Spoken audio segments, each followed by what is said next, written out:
The following firearms that I'm about to show have all been cleared. They're unchambered and they're unloaded. Hello and welcome back to the channel. I'm your host, Joshua Quinton, and this is the Big Bag Syndicate. Today we're going to go over options that I feel the military needs to explore to replace the P320.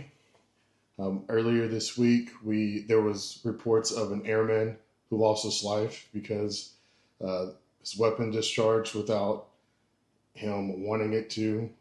It's one of those things that has plagued the P320 models. And so I believe there's other options that the military probably needs to go ahead and invest in. The first option we have would be the 19X. This is the weapon that lost to the P320. Many people, including myself, were surprised that the 19X lost because it's a phenomenal weapon. It shoots extremely accurate, and honestly, it's a Glock. Most law enforcement most law enforcement agencies carry Glocks. I carry a Glock. Many of my friends carry a Glock. These things are remarkably reliable and accurate, and I truly believe that the military needs to look into acquiring these weapons just to replace the 320. I've never heard of a Glock going off by itself, even if you drop it. But I think this is something definitely the military probably needs to look into. The second option I feel the military should consider would be the 92FS or the M9. This is the weapon that the Sig Sauer P320 replaced.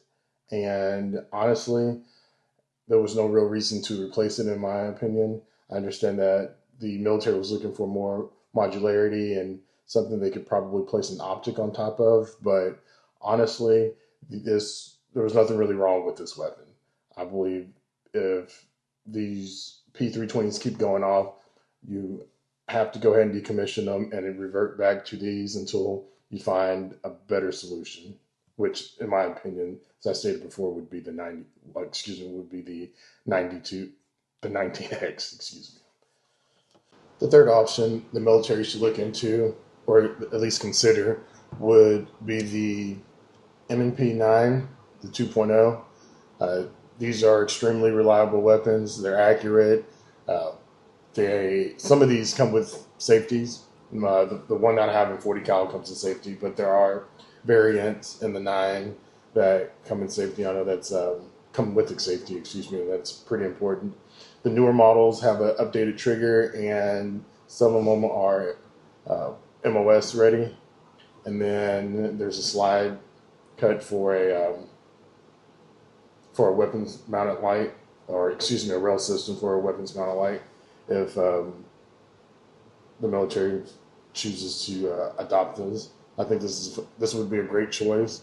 I think it would be better than the current available option, just because there, once again, hasn't been really any reports of these malfunctioning. The final option I'll discuss as far as what the military should consider as far as moving on from the P320 would be the Springfield Echelon.